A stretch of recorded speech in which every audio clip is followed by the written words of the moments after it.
Oui. Je voudrais un peu que tu précises, surtout du côté de la conscience et ce que tu appelles l'esprit faux. Est-ce la même chose? Non, c'est pas la même chose dans mon esprit. Dans mon esprit a été divisé en deux parties. Une partie qui est restée la même chose que ce qui est au ciel, l'esprit juste, et une partie qui n'est pas réellement là, mais qui est une idée, une fantasme, une image que je me suis faite, l'esprit faux, qui n'est pas réel, il n'est pas là. Mais l'esprit juste, il est vrai, il fonctionne comme au ciel. Quand j'ai fait l'expérience d'illumination, c'est en fait très souvent que je me suis connecté à l'esprit juste. Quand j'ai fait l'expérience de la révélation, je me suis connecté à l'esprit juste. Quand j'ai fait l'expérience de mort imminente, c'est l'esprit juste que je vois, que les gens appellent souvent Dieu, Jésus, un ange, machin guide. C'est l'esprit juste que je vois. L'esprit faux n'étant pas là. Donc, l'esprit faux, c'est une imagination. C'est un peu comme si je disais que les ténèbres peuvent cacher la lumière. Donc, j'ai imaginé des ténèbres illusoires pour ne pas voir la lumière. Et la conscience est l'instance de choix entre l'esprit juste et l'esprit faux. Donc, c'est la conscience, c'est pas la conscience que j'ai choisi d'opérer soit par l'esprit juste, soit par l'esprit faux. Je compare souvent la conscience à une sorte de guide d'une horloge. Selon qu'elle est positionnée sur l'esprit juste, ou alors l'essuie-glace, selon qu'elle est positionnée sur l'esprit juste, j'opère en mode esprit juste. Et si elle se positionne sur l'esprit faux, j'opère en mode esprit faux. Je crois au monde, je crois à la dualité. Donc, c'est la conscience qui est l'instance de choix de quel mode d'opération je veux pour l'instant, pour opérer. Papa Guy. Oui. Je suis un peu troublé parce que j'ai une question. Vas-y. Quelque chose n'est pas très clair en moi. Vas-y. Bon, le cours en miracle dit qu'il n'y a que Dieu. Oui. Il n'y a que Dieu. Il n'y a pas quelque chose d'autre. Oui. Est-ce que cela veut dire que même quand je suis dans l'illusion, c'est toujours une volonté? Est-ce que ce n'est pas toujours une volonté de Dieu qui est même l'illusion, puisqu'il n'y a que lui? Est-ce qu'on devrait prendre l'illusion et dire que c'est l'illusion, ça n'existe pas? Est-ce que cela veut dire que Dieu n'existe même pas dans l'illusion, puisqu'il n'y a que lui? Est-ce que je peux créer quelque chose qui est illusoire, puisqu'il n'y a que Dieu, puisque je suis moi-même Dieu? Sylvain, il est parti. Sylvain, tu vas m'aider à répondre à Wilfried. Est-ce que Ouais, j'écoute. On tourne en boucle. Non, parce qu'il faut que je comprenne. Si je suis dans l'illusion, puisque le libre arbitre n'existe pas, le libre arbitre ne semble pas exister, cela veut dire que tout ce que je suis en train de faire, ce n'est pas moi qui choisis de le faire, puisque mon moi personnel n'existe pas, bien que je pense être qui est un Wilfried qui existe. Bien que je pense que le je existe, le je n'existe pas. Cela veut dire que je suis téléguidé de loin, puisque le moi personnel est une illusion, entre guillemets, illusion, ça n'existe pas. Cela veut dire que mes choix sont téléguidés par quelque chose qui est autre que moi. Peut-être par mon occurrence au ciel, je ne sais pas. Mais est-ce que... Tu as bien compris, je crois que tu as compris ta question. Okay. Sylvain, tu veux lui dire un mot par rapport à ce que tu as entendu? Moi, je dis par rapport à ma compréhension des choses. Hein. En gros, cette question-là, en fait, c'est vraiment la question que tout le monde se pose un peu. Ça rejoint un peu la question que tout le monde se pose, c'est-à-dire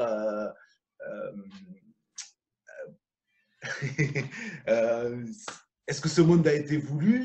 Est-ce que ce monde n'a pas été voulu? Enfin, pourquoi avoir eu la possibilité de projeter un monde? C'est un peu ça rejoint un peu la question, l'interrogation que tout le monde se pose.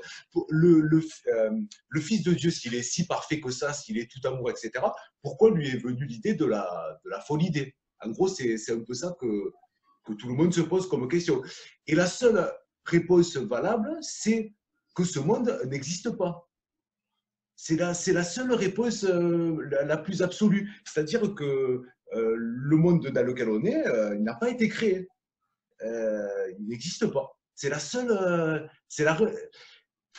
réponse qu'on peut atteindre de plus absolue, à mon sens, avec les mots.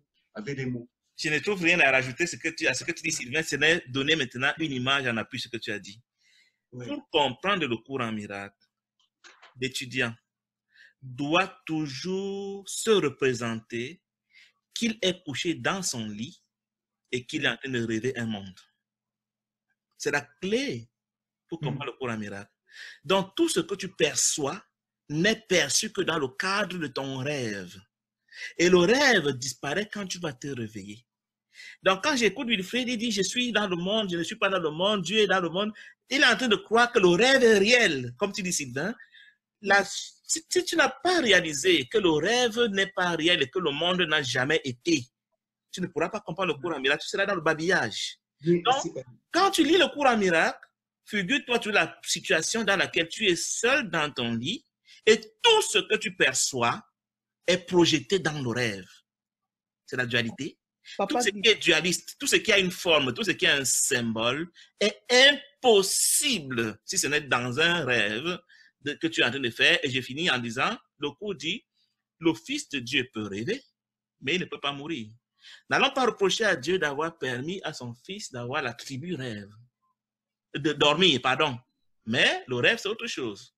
Donc, le fait d'avoir projeté les choses, c'est écrit, hein? Moi, il dit, c'est écrit que le Fils de Dieu peut dormir. Sylvain, tu as lu ça? Oui. Non, ça, je ne l'ai pas lu. Je n'ai pas tout lu le texte. Je n'ai pas tout lu. Moi, je suis au chapitre 7 que j'ai commencé. J'ai fini ça avant. Je suis en train de finir le chapitre 8. Donc, avant le chapitre 8, c'est écrit, le Fils de Dieu peut dormir. Mais c'est vrai qu'on peut s'interroger quand même sur cette notion. Je ne conteste pas. Mais ce qui est important, c'est que dans mon sommeil, il y a des gens qui rêvent et projettent des choses dans le sommeil. Et il y en a qui te disent, moi, je ne rêve jamais. Pourquoi moi, je ne rêve jamais? Et il y en a qui rêvent tellement de belles choses qu'ils me prennent pour réel. Donc, est-ce que l'attribut sommeil allait forcément avec le rêve? Pourquoi j'ai choisi de rêver quelque chose qui n'est pas là? C'est un débat que je n'ai pas envie d'ouvrir. Oui, c'est difficile. Ce que je veux faire comprendre, c'est que tout ce qui n'est pas pur esprit n'a jamais été. Donc, je n'ai jamais été ici, à plus forte raison de Dieu. Wilfried, vas-y. Oui, Papa Guy. Tu dis que pour comprendre le cours en miracle, et c'est ce que tu dis, c'est clair en moi ce que tu dis, qu'il y a une seule personne qui est Dieu, qui s'extend en réalité, qui fait de l'extension. C'est pas ce qu'il vient de dire là maintenant. Oui, non, c'est pas ce que tu as dit, mais ce que tu dis souvent, que ça, c'est une question. Il faut qu'on soit clair. On a fini avec le rêve, n'est-ce pas? Oui, non, tu dis... L'extension, c'est vraiment autre chose. Oui, l'extension, c'est ce que le Fils de Dieu fait. La projection, c'est ce que nous faisons dans le rêve. Voilà. Oui. Donc, tu dis en réalité, le rêve, si que je suis en train de faire, c'est parce que je projette. C'est dans la dualité, ouais. Je suis dans la dualité. Mais quand on rêve, tout ce qui est dans le rêve, c'est toujours nous-mêmes. C'est ça. Et puisque je suis réel, pourquoi mon rêve ne serait pas lui-même réel? Puisque tout ce qui est dans le rêve, c'est moi. Bien que je sois sur le lit, en train de rêver, puisque tout le rêve que je suis en train de faire se répétore à moi-même. Tu as posé, Wilfried, j'ai compris, tu as posé la question, à mon sens, la plus intelligente qu'on peut poser sur le cours en miracle. C'est-à-dire qu'il y a Dieu qui est parfait et le Christ qui est parfait. Ils ne peuvent rien faire d'imparfait. Mais je vois une autre rive là-bas où il y a l'imperfection qui est la dualité. Ça ne peut pas venir de la perfection. La perfection ne peut pas produire l'imperfection parce que chaque espèce engendre son espèce. C'est là que le cours intervient avec la couche intermédiaire que j'appelle l'esprit. Au ciel, tu es pur esprit. L'esprit est lui aussi illusoire. Parce que l'esprit étant déjà dualiste, ayant deux parties, lui-même n'est pas réel.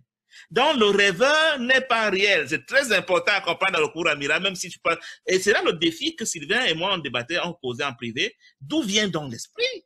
Là, je ne peux pas te répondre. Mais il faut comprendre que ce n'est pas le Christ réel qui rêve, c'est un esprit illusoire, parce qu'il est dualiste, qui rêve le rêve. Tu vois? Donc, tu as des difficultés. Tu peux te prendre pour le Wilfried dans le rêve, le corps. Tu peux te prendre pour l'esprit, ce qui n'est pas encore la vérité. Mais tu dois être le Christ au ciel pour être réel. Et tu verras donc que les spiritualités du monde, qui te parlent des énergies et autres, traitent avec l'esprit, au point où, quand ils sont devenus un avec l'esprit, qui est une illusion, ces personnes croient qu'elles sont vraiment illuminées. Et c'est ces personnes qui vont te dire, j'étais un avec l'arbre, avec les maisons, avec le plafond, avec machin, parce que c'est des personnes qui sont arrivées au niveau de l'unité avec l'esprit, de savoir que l'esprit aussi est une illusion. C'est pour cela que l'enseignement dit que même les bouddhistes croient que l'esprit est Dieu. l'esprit, la spiritualité des bouddhistes s'arrête au niveau de l'esprit qui est une illusion. Ils ne savent pas qu'au-delà de l'esprit, il y a le Christ que nous sommes tous. Ça, c'est la théorie. Dans la pratique, je ne peux pas encore te dire comment ça fonctionne, mais il faut savoir qu'il y a 3 niveaux. Il y a le niveau du Christ que nous sommes tous. Il y a le niveau d'un esprit illusoire qui est dualiste, qui est de tout notre malheur, qui lui n'est pas parfait, qui a donc le droit de rêver la dualité dans le monde. Et en fait, je pense, c'est Wilfried, c'est ça? Oui, c'est ça. Je pense que là où il s'interroge, si on s'en tient à ce que dit le cours pose des postulats de base. Et le postulat de base, un des postulats de base du cours, c'est de dire tout ce qui est projection n'est pas réel. C'est ça. Donc en fait, quand toi, Wilfried, tu t'interroges, mais alors ce monde qu'on voit, mais pourquoi il n'a pas été créé par Dieu, tout ça? Et parce qu'il a le postulat de base du cours, c'est il n'a pas été créé par Dieu parce que déjà, il n'est pas réel, quoi. Là, tu te confrontes à un des postulats du cours, je pense. Et même l'esprit n'est pas réel, il est l'illusion. L'esprit qui projette l'illusion est une illusion. Oui, complètement, parce qu'il est malade.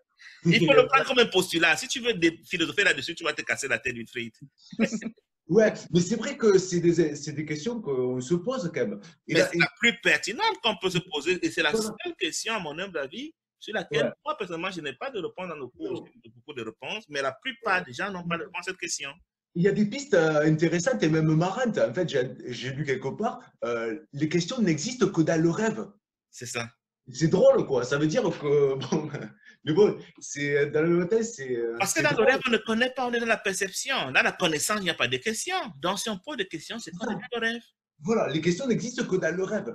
Et c'est vrai que ça semble, ouais, mais alors, c'est un peu... c'est facile, mais bon, dans le même temps, c'est... Et ces questions entretiennent le rêve. On reste dedans, comme l'ego aime les défis. Il dit, mais il faut que je résolve ce problème. S'il n'est pas résolu, je vais continuer à rêver jusqu'à ce que tout pourquoi je suis en train de rêver.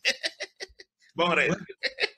Il y a des postulats, il y a des hypothèses que les gens émettent souvent. Moi, j'ai lu dernièrement dans le livre de Gaï Renard la réponse des maîtres de Gaï Renard. Elle ne m'a pas convaincu d'où vient l'esprit. Je suis comme toi, je n'ai pas été convaincu. Et quand il a... C'était au début de son... Et ils ont dit à la fin, tu ne comprendras jamais ça dans le contexte de l'ego. L'ego ne t'expliquera jamais comment il a été manifesté. Ce serait trop facile. Tu vas utiliser ça contre lui. Ouais, on se trouve là vraiment une limite de la compréhension. On ne peut pas comprendre qu'est-ce que... Ouais. Et c'est pas quelle est la sœur qui me disait ici que c'est même mieux qu'on ne comprenne pas. Parce que comment la dualité que nous sommes apparemment veut comprendre tout de la vérité. C'est ce qu'on est déjà au-dessus de l'unité. C'est ce qu'on est déjà dedans. Et il lui dit, tu ne pourras jamais comprendre dans le contexte de l'ego, de la dualité, mais quand tu seras dans la vérité, avec l'expérience, voilà. Tu auras la réponse. Mais disons que quand on sera dans la vérité, on aura même oublié qu'on s'est posé des questions. Ça sera... C'est ça. Ce sera... Mais comment je peux penser à ça? Je vais vous dire, il y a des questions que Gaï Renard pose à ses maîtres. Les maîtres lui donnent des réponses assez évasives. Par exemple, quand il leur demande, ça veut dire quoi mes créations? Parce qu'ils savent qu'à l'époque où il écrivait, il n'était pas encore peut-être capable de comprendre ça. Ils ne lui ont pas donné une réponse en tant que telle. Ils ont dit que tes créations dans le monde, c'est tes arts, c'est ta musique, c'est machin, mon ciel, machin. Mais ce n'était pas aussi précis que je peux le dire aujourd'hui, tel que moi, je l'ai reçu comme réponse. Ça veut dire qu'avec notre avancée aussi dans la compréhension, on aura de plus en plus de réponses. Mais soyons patients. Si la réponse vient, elle viendra. Si on ne peut pas encore la comprendre, ils nous disent qu'ils n'auraient pas pu donner le cours Amira avant 1960 parce que c'est en 1960 que les catholiques ont permis que tout le monde donne son avis sur Dieu. Avant ça, si tu donnais un avis contraire, tu étais traité de, je ne sais pas moi, d'hérétique. Donc, il y a des contraintes comme ça qui font que la connaissance, c'est quand elle veut nous être donnée. C'est ça. Apparemment, comme le Saint-Esprit connaît le scénario du début jusqu'à la fin, c'est lui qui choisit le moment où, moi, quand le cours est arrivé dans ma vie, c'était le bon moment. Si ça avait été avant, j'aurais dit, mais c'est quoi ce truc? Je pense qu'il y a une précision, quoi. C'est ça. C'est ça. Donc, mon frère Wilfried, cette question, elle est très pertinente. Elle est même peut-être une des plus intelligentes que tu peux poser. Mais ne t'attends pas à ce que moi, personnellement, je te donne une réponse à cette question. J'émettais des hypothèses à l'époque. À l'époque, je disais, par exemple, que c'est une ombre qui est apparue, je ne sais pas moi d'où. Mais l'ombre, elle vient d'où? Il faut bien. Bref, je ne suis plus à ce niveau-là. Je ne veux plus savoir.